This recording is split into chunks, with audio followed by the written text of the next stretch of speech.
sa mga Pinoy seafarers dyan sa Turkey. Dobre rano naman sa mga Pinoy nurses sa Czech Republic. At good morning sa lahat mga kamisis at kapatid saan mang panig ng mundo. At dito sa studio, ito po ang Face to Face with Ate Coring. Handa na ba kayo sa ating kwentuhan, chismisan at kulitan?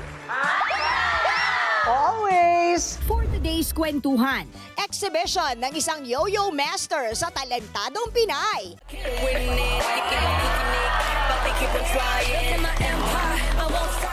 Ano ba ang dapat nating ikatakot sa panahon ng Ghost Month? Abangan sa Ansabi. Magpakasal. Magpakasal, syempre bawal. Dahil? During Ghost Month, mainit ang ulo nila at posibleng away gulo. Giveaways at palaro para sa mga kababayan natin sa OFW to the World. All these and more sa Face to Face with Ate Coring. Noong nagpaulan daw ng kadaldalan, hindi lang siya nabasa, nag-synchronize swimming pa siya. Ang marites ng barangay, Laila Chicadora!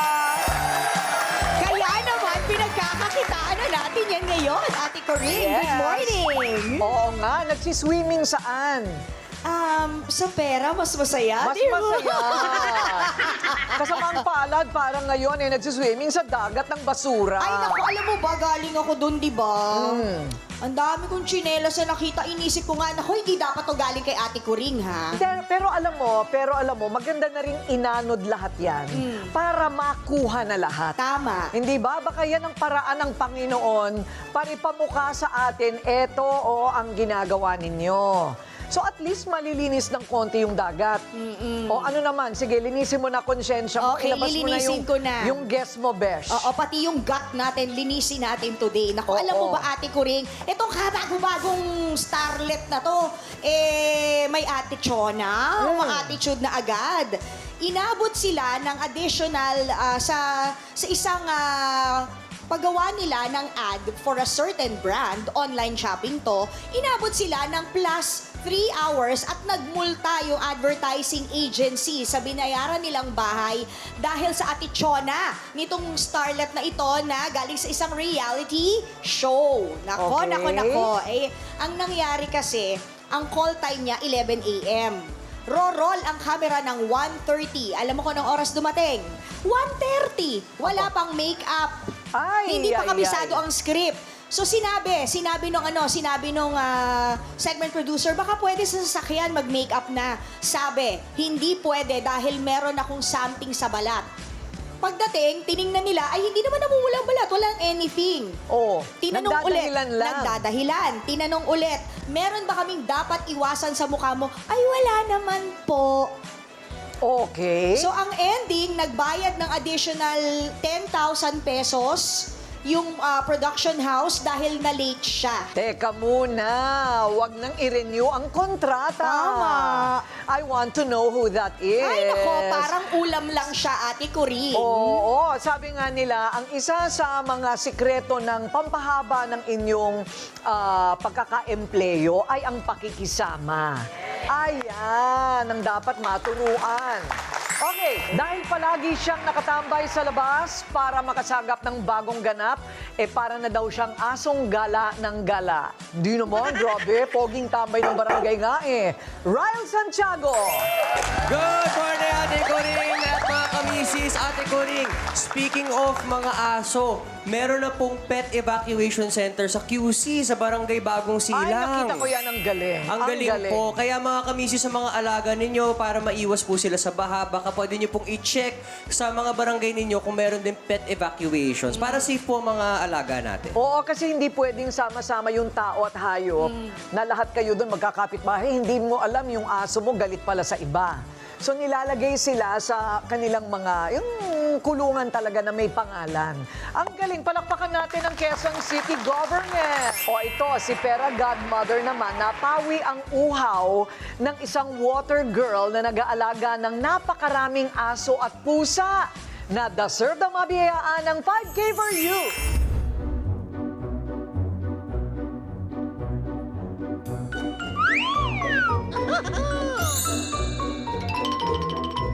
Kung halimbawa makakita ka ng asong gala pakalat-karat, anong una mong gagawin?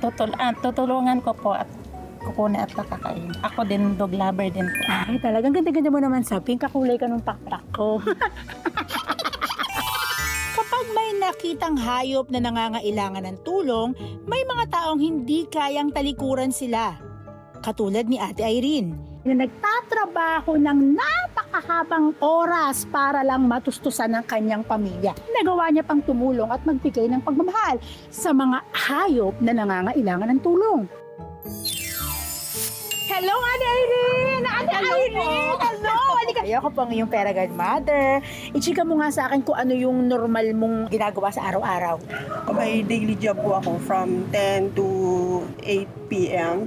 Tapos paglabas ko, pag uwi, magpe-prepare na po kami. Magluluto po kami ng pagkain ng alaga namin. 46 dogs and 5 cats. Ito ang nabalitaan ko, Ate Irene, ha, na yung asawa mo is na-stroke. Anong year siya na-stroke? Last year po, October. Anong naging epekto nito sa inyong pamilya? Mabigat, ma'am. Siyempre, 46 yung inaalagaan namin, tapos siya nasa hospital. So, nasa hospital ako, yung dalawang anak ko. Sila yung nag-aasikaso. Ilan ba yung lahat ng anak mo? 3 po. Yung eldest ko is 26 years old. Yung pangalawa ko is 25. Special child po siya. May autism. Tapos yung third ko is 22 ngayon. Kagagraduate. Kailan nagsimula yung iyong desire mag-rescue ng mga animals? 2010 po kami nag-start. Yung unang adoption namin is yung 3 puppy. Ito sa nakaraang bagyo, binaha kayo. So Opo. anong nangyari sa mga aso? Lahat naman po sila na safety namin. Siyempre, hindi Yung na po asawa mo ba namin- na safety mo? Opo, Okay. sila na lang po yung nilikas ko. Kami na lang naiwan sa bahay ng mga alaga ko. Importante sa akin kasi nakatutok ako sa kanila. Actually, every year naman po talaga na binabaha Yan ang kami. ginagawa. At every year, sila yung nililikas ko. At Tama. naiiwan kami ng mga alaga. Kung nakakatuwa kang pakinggan, Ate Irene, sa kabila ng sarili mong pinagdadaanan, problema, tinulungan mo pa rin ang mga animals na ito na nangangailangan ng tulong mo. At dahil dyan, ikaw ay deserving na mabiyayaan at maipakilala kay ate ko rin. Kaya iwan mo na muna sila at isasama kita sa studio. Ready ka na ba? Aba, syempre po. Let's go! Pera Godmother, yoo-hoo! Where are you? Ate ko rin! Ayun ang yung Pera Godmother. Kasama ko si Ate Hello Irene. po! Ni-rescue Ate ko to. Irene. Ni-rescue ko sa baha. Oo nga. Ate. Isa-isahin nga natin ang kanyang mga pagdadalamhati. Una, Una, syempre, binaha ng malala. Oo, Yung pangalawa. asawa niya na stroke, so hindi na makapagtrabaho. alam mo, ang Panginoon, nagbibigay sa atin ng mga pagsubok na kakayanin naman natin. Lalo na tumutulong ka pa sa mga hayop. So, ito ba'y napapakapon mo? Napapabakunahan mo? Out of 46 po, 6 na lang po yung kailangan kong ipakapon. Ako nang bahala doon. Ay, yan talaga. Ipakapon natin. Ha? Bakuna. Kompleto ba sila sa bakuna? Ano lang po, anti-rabies lang po. Sige, pabakunahan din natin yan. Thank you po. Para hindi magkasakit. Mabuti hindi ka hinihiwalayan ng asawa mo. Dahil dyan sa mga aso. 2 po kami nagre-rescue, ma'am. Wow! Ang galing! Pero alam mo, ate, kung nakakatuwa tong si Ate Irene, kasi nitong bumaha, yung asawa niya at yung anak niya nilikas niya. Yung mga aso niya ang kasama niya sa bahay. Nagpaiwan siya kasi hindi niya maiiwan yung mga aso. Paano nandun sila, di ba? Parang ang liit na lang ng espasyo. Meron po kami mga stool na tinayuan nila, tapos ako po, natutulog na lang ako sa upuan. Ay. Yung kama namin, sila na po yung natutulog. Di ba? Kailan daw bababa ang tubig? Actually, ngayon po, bumaba na po siya, ma'am. Ay, di mabuti naman. Pero pag naku. bumagyo, aakat uli. Aakyat, bababa. Kaya nga, pakikuha naman, padadalan ko siya ng dog food. Yes! Padadalan ko rin siya ng dog food. Tsaka veterinaryo, para sa Salamat pagkakamon. po, salamat po. Okay, naku talaga itong pagbabaha, Ang laki talaga ng perwisyo. dagok sa ating lahat. Pero dahil sa kabayanihan mo, konting tulong, 5K for you! Salamat po. Ayan. Thank you po. Si Mister naman, kumusta na? Physically able naman po yung mister ko. May problema lang po siya sa speech. Ayun, Opo, okay. Pagpalain ka ng Eto ibibigay po, Nay, sa'yo. meron po tayong gamot para sa inyong asawa. At meron tayong pandagdag. Uy! Dog food! Iba pa yung kay Ate ko rin daw. Iba pa yun sa akin, pati cat food. Thank you po. Oo, sige po. Ayan ha, pantulong na sa inyo. Pagpalain kayo at sana dumami, pagparami pa kayo, hindi na ka na pwede magbuntis. Hindi yun ang ibig ko sabihin. Hindi yun ang ibig ko sabihin. Sana lang dumami ang katribo natin, no? Oo, sa na mapagmahal sa mga hayop. Okay, pero Godmother, ano namang lugar? Wala bang sumasalba ng ahas? Ay, ayoko. Buhaya! Buhaya! Isubo ako ng bayakawak ng pagkabuo-buo. Ate ko rin naman. Yung malaber nga eh. O ano na, saan ka next? Eto, meron akong nakitang magmamani. Magmamani naman, pero maloka ka kasi umulan, umaraw. Nagtatrabaho, tapos meron siyang colostomy bag dito. Na minsan, hindi niya napapalitan kasi mahal. Oh. So, tapon, balik yun. Ay. So, kailangan makilala mo sa matulungan niya. Talaga ba? Yes. O sige, tulungan natin yan. At gaya po ng kwento ni Irene na patuloy na sumusugod sa kabila ng unos. Isang single mom ang patuloy ding lumalaban sa buhay. Ang magpapasabog ng kanyang talent. At alam nyo bang isa siya sa 4 na Pinay na natatanging gumagawa nito sa buong mundo. Siya ang ating talentadong Pinay. Next na, Yo-Yo Master mag-e-exhibition sa Talentadong Pinay.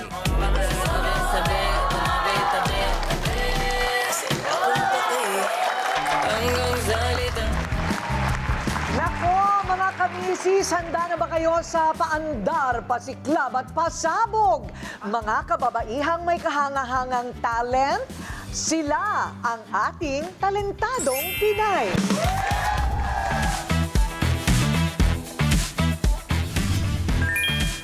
Ako si Sakura, ang talentadong Pinay Yo-Yo Master ng Imus Cavite.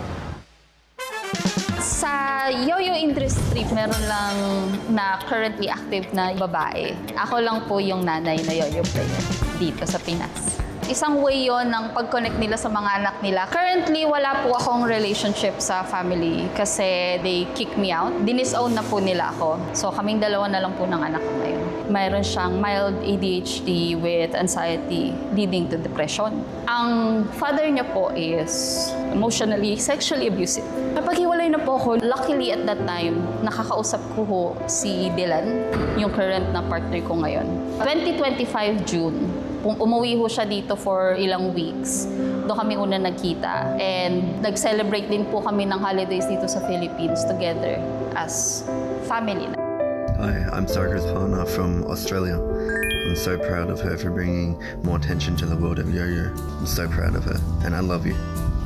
Nawalan man ako ng family na dugo. Nakakita ako ng family sa mga hindi ko kadugo. Mga staff ko na kahit wala akong binibigay sa kanila. Bilang talentadong Pinay, ipapakita ko rin yung bagong ako. Isang nanay na lumaban, na matapang, kahit mag-isa ka lang.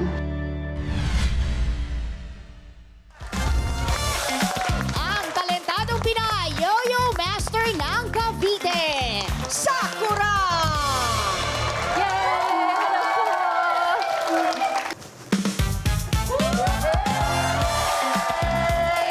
Thank you po. Wow! Ito ang tanong ko, kailan mo na pagdesisyonan gusto mong maging yo-yo master?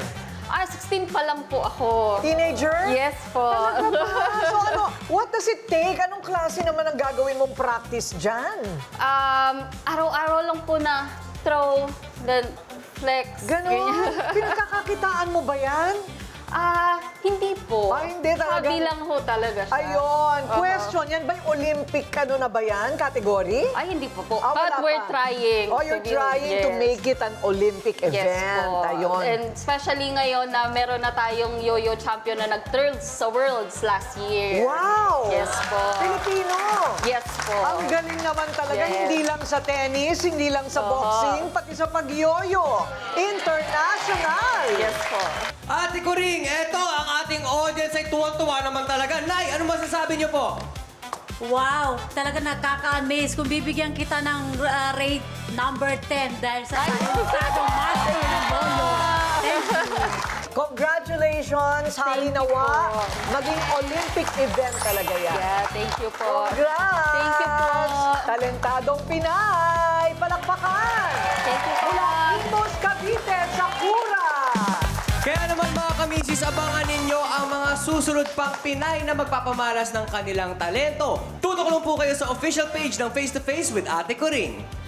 Tama! At syempre, i-upload natin yan at papapiliin namin kayo dahil ang may pinakamaraming boto, pakabalikin namin! Yay! Hanggang sa susunod na paandar, pasiklab at pasabog ng mga Pinay na may pambihirang husay. Ito ang Talentadong Pinay! Ghost Month. Ano nga ba ang dapat katakutan? Abangan sa Ansabi! Ngayong Agosto, ang daming mga bawal dahil ang daming bagay na kinakatakutan dahil sa tinatawag na Ghost Month. 1 linggo na tayong nabubuhay sa panahong ito. At yan po ay mga 30 araw. Ano nga ba ang Ghost Month? Na marami daw tayong kailangang gawin at hindi gawin. Kung kayo'y naniniwala, alamin natin sa Ansabi!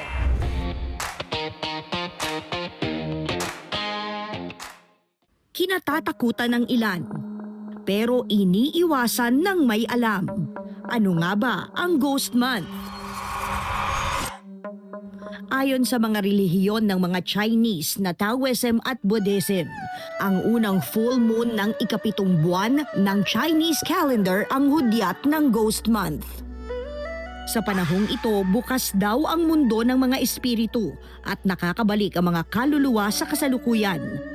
Dito sa Pilipinas, lumaganap ang paniniwala sa Ghost Month dahil sa mga kapatid nating mga Chinoy. May mga Pilipinong naniniwala sa tradisyong ito. Honestly, hindi po ako naniniwala sa Ghost Month. Isa lang naman yung sandatan natin laban sa mga malas pag Ghost Month na yan, yun yung manalangin tayo sa Panginoon. Naniniwala ka ba sa Ghost Month? Well, ako personally, oo. Kasi naging tradition na rin yung ganitong month, August. Parang dry. So, matumal. Bracelet, yan. Evil ay pantaboy ng malas. I respect the belief, pero personally, hindi ako superstitious. I just stay positive, be careful with my decisions. Nakakatakot mang pakinggan ang salitang Ghost Month. Isa pa rin itong kaugalian bilang pagunita sa mga yumaong mahal sa buhay. Gaya ng pagsisindi ng insenso, pagsusunog ng spirit money, pag-aalay ng pagkain, at pagdarasal. Sa kulturang Pilipino, nagiging makabuluhan ito dahil malaking impluensya ng Chinese-Filipino communities. Kaya ang ilang Chinese beliefs ay nagiging bahagi ng Philippine cultural landscape natin. Makikita ito sa negosyo, sa pagkain, architecture, yung pag-practice at paniniwala sa feng shui at iba-iba pang mga family tradition. Kung pagunita sa mga pumanaw ang pag-uusapan, malaki daw ang pagkakahawig ng Ghost Month sa tradisyon nating undas. Sa Filipino traditions natin, karaniwan bumibisita tayo sa araw ng mga patay, yung November 1 and 2. Sa Chinese nation, may iba-ibang panahon kasi at ritual kung kailan nag-aalay sila at nag-aalala sila sa kanilang mga ninuno at mga spirits. Bagamat sila yung mauna, may koneksyon ang buhay natin sa mga namatay. Kasama rin dito yung pagpapakilala sa ating mga ninuno sa mga susunod pa nating saling lahi. Ayon sa mga eksperto, ang Ghost Month o Ghost Festival ay halimbawa raw ng paghahalo ng tradisyon sa bawat bansa. Ito yung tinatawag natin ng cultural syncretism. Ito yung paghahalo ng iba-ibang tradisyon. Yung indigenous Filipino culture natin, Spanish Catholic culture tradition natin, yung American influences, yung Chinese traditions kasama dito. Isabuhay man natin ito o hindi maipagkakaila na parte na ito ng ating kultura. Isa itong multo ng nakaraan na hindi dapat katakutan. Next na, alamin ang mga pangontra sa Ghost Month kasama si Master Hans. Mga Pinoy sa abroad, pinasaya sa OFW to the world. All these and more sa Face to Face with Ate Coring. Ghost Month. Kinatatakutan pero pwede namang iwasan. Ano nga bang dapat gawin sa panahong ito daw? Tanungin natin, kung kayo'y naniniwala, wala namang mawawala siguro, Chinese astrologer, feng shui expert, Master Hans Kua! Okay, sa mga panahon ng Ghost Month, nagsimula na yan August 13. Yes po. August 13 to September 11. September 11. Isang buwan po itong Ghost Month natin. Oo. Ang Ghost Month kasi sa Chinese, no, sa belief ng mga traditional na mga feng shui, na mga Taoism, ito po ay ikapitong buwan. So, atong August natin is July pa lang. Pitong buwan, so July pa lang. Okay. So, ikapitong buwan ng Chinese lunar calendar. Binubuksan daw po ang pintuan ng impyerno. Para yung mga hungry ghosts, yung mga past loved ones natin, na may mga past life karma pa, may mga dapat mapagdaanan na layers bago pa mapuntang heaven, nasa hell sila, nasa impyerno sila. And during this time, may break time sila. Itong pinaka-essence po ng Ghost Month is paalaala sa ating mga nabubuhay na may mga past loved ones tayo, may mga yumaong mahal tayo sa buhay na huwag natin kalimutan. Hindi lang po yung mga minsan sa bahay natin, may nakatira doon mga spirito, may mga kaluluwang ligaw, may mga spiritong, may mga unfinished business, kaya kailangan natin silang alayin ng mga pagkain. Itong pinaka-essence ng Ghost Month. Ghost Month is hindi dapat katakutan. Ito ay isang reminder, parang ano to parang undas natin. Ang pinagkaiba ng Ghost Month is isang buwan. Oo nga. Every year, iba't ibang day nag-start, iba't ibang day nag-end. Kasi Pero Chinese bakit, lunar calendar Master Hans, bakit sabi nila iwasan ang pag-renovate ng bahay, iwasan ang pagbibiyahe, iwasan ang pagpasok sa bagong kontrata, Yes. paglilipat? Yes po. Bakit maraming Unahin bawal? natin iwasan ang paglipat ng bagong bahay. Bakit ayaw natin lumipat ng bagong bahay? Dahil yung bahay natin, during Ghost Month, nakakalat sila dyan.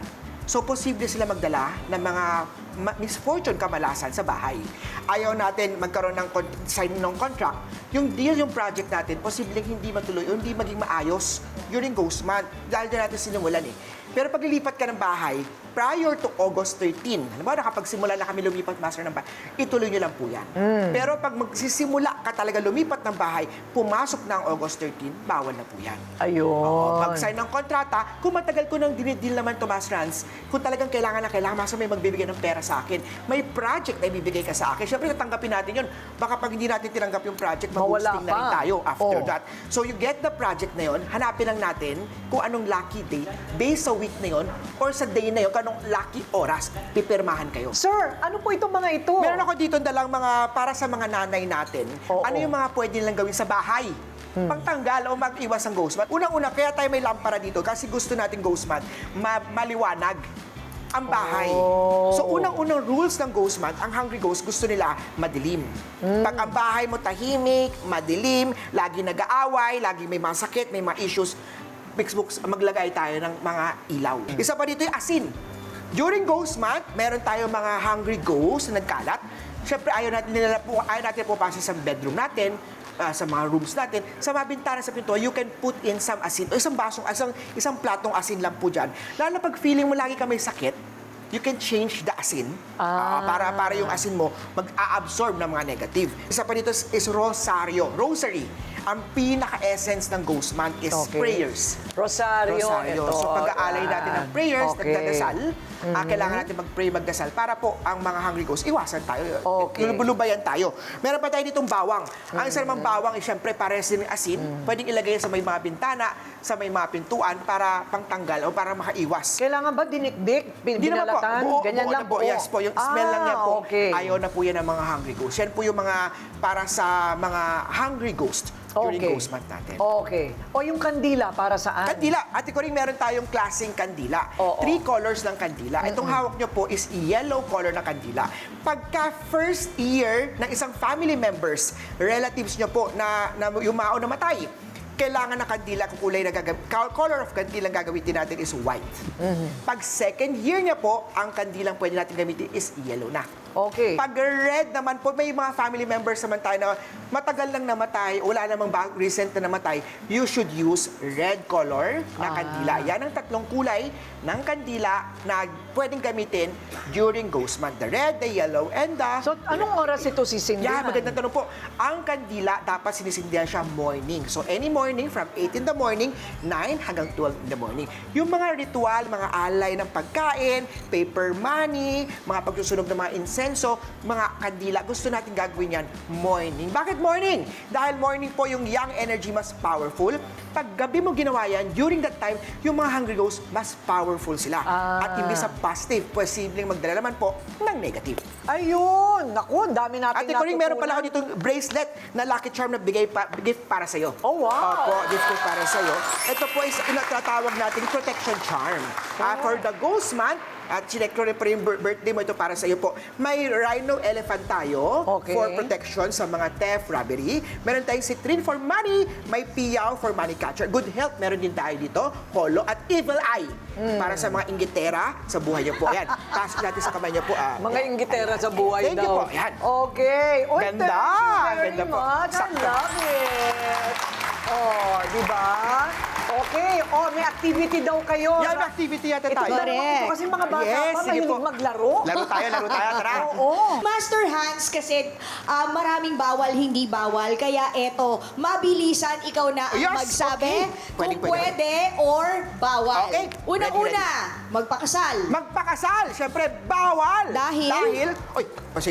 Ang magpapakasal, posible daw po magkaroon ng problema si groom at si bride. Dahil during ghost month, mainit ang ulo nila at posibleng away gulo. So, hindi magandang magpakasal during ghost month. Ako naman po, mag-celebrate ng birthday. Ay, dapat i-celebrate po natin ang birthday natin. Once a year lang tayo magkaka-birthday. Ayaw naman nating ma-miss out ang birthday. Pero, gawin na lang po ang pag-celebrate ng birthday morning. At make sure natin, pag may pagkain tayo sa mga buhay, sa mga guests natin, may alay din tayo ng konting pagkain naman para sa mga hungry ghosts. Mag-date. Mag-date, aba. During pag-date, pwede ko naman sabihin, pwede mag-date for ghost month. Pero make sure nyo lang po na masaya at lagi kayong good vibes. Pagpunta sa sementeryo, Master Hans. Pagpunta ng sementeryo, pwede.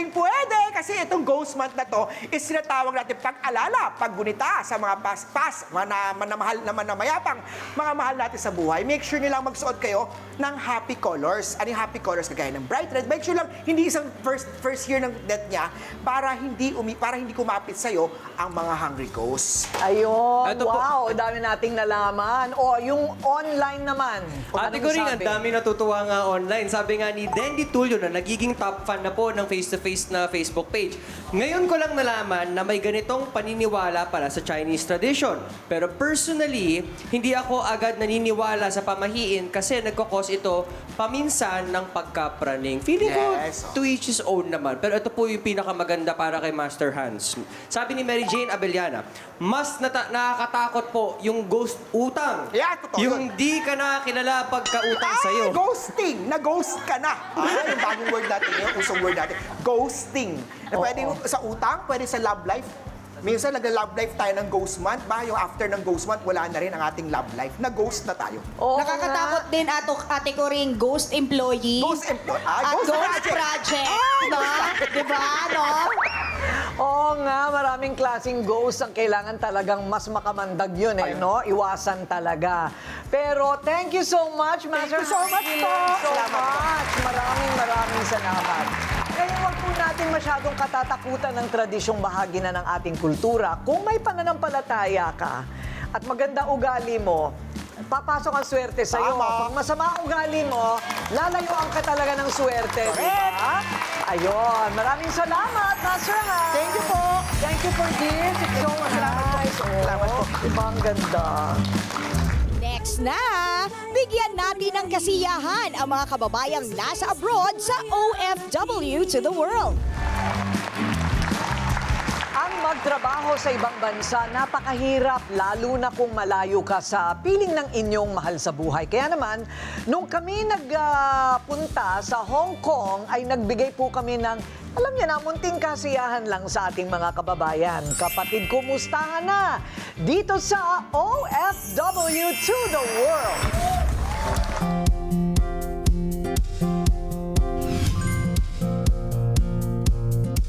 Kaway-kaway, mga OFW dito sa Hong Kong.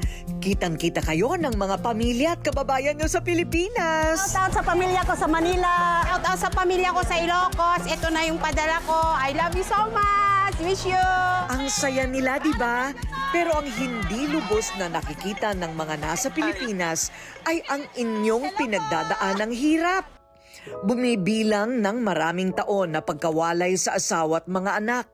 Doble-doble at higit sa 8 oras na trabaho ha. Kumikita pero nasa dulo ng listahan ang para sa sarili.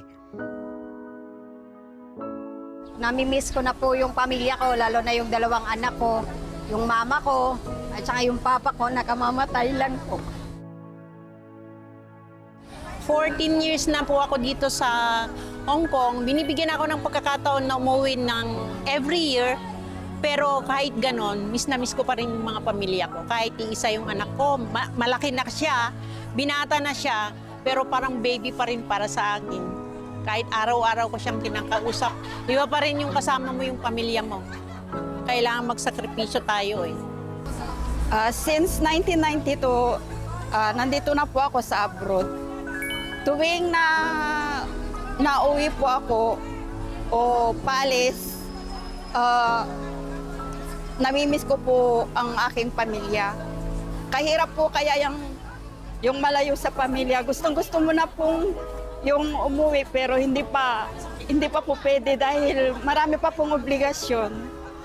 Yun po, inihiling ko lang po kay Lord na one day po makapiling ko po ang aking pamilya. Sa tulong ng Overseas Workers Welfare Association o OWA, ang ikalawang taon ng Kapatid Kumustahan natin sa Hong Kong ay para sa patuloy na pag-agapay at pagpapasaya sa mga bagong bayani. And I wish you all a very pleasant and productive and entertaining afternoon with Tito Mon Wendy. And of course, Miss Kay. Thank you very much, Mon. Yeah. At katuwang natin ang Executive Optical sa agarang pag-aabot ng saya at tulong. Executive Optical, love your eyes! Tama! At sa pagkakataong ito, love our fellow OFWs. Sa laki ng sakripisyo ng mga OFW, deserve nilang mapaglaanan ng oras. Ano ba naman yung sila naman ang regaluhan natin at maipadamang sa araw na ito, sila ang bida. Ito, palinawan po tayo ng mga mata. Nasa likod. Ito, dahil ito, may palaro po tayo. Subukan natin yan sa susunod na game na Finding Ego. Isang araw sa loob ng 1 taon lang yan kung tutusin. Pero nawa, yung tawanan at kumustahan sa sandaling oras na pinagsamahan natin. Naipadama namin sa inyo na meron kayong mga kapatid sa amin. Dito sa Face to Face with yours truly at ng TV5. O di ba nakaka-happy dito sa studio, mga kamisis? Aminin! Kaya naman, kayo na dapat ang susunod naming makakasama dito. Sa mga nanonood sa bahay ha, kung gusto nyo maging part ng studio audience namin, iscan mo na ang QR code na nasa screen ngayon. Correct! Scan na at itayin ang mensahe ng aming staff para sa kumpirmasyon. See you soon, mga kamisis! Kwentuhan bukas. Kikiligin ang mga kababaihang batang 90s sa Face to Face with Eric Fructoso. Maangas ang mahusay sa motorcycle riding ang ating baby Bibo. Another biyaya ng kasiyahan ang handog sa OFW to the world. Ito ang Face to Face with Ate Coring, harapang kwentuhan, usapang walang iwanan. Face to face, issue ay hanapin. Face to face, solusyon ay hanapin. Face to face, problema ay ayusin. Sa tulong ni Ate Coring. Face to face.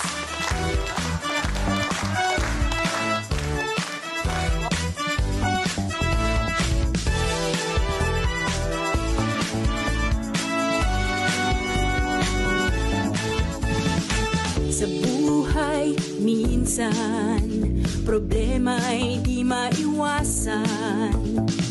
Swerte at kabuhayan.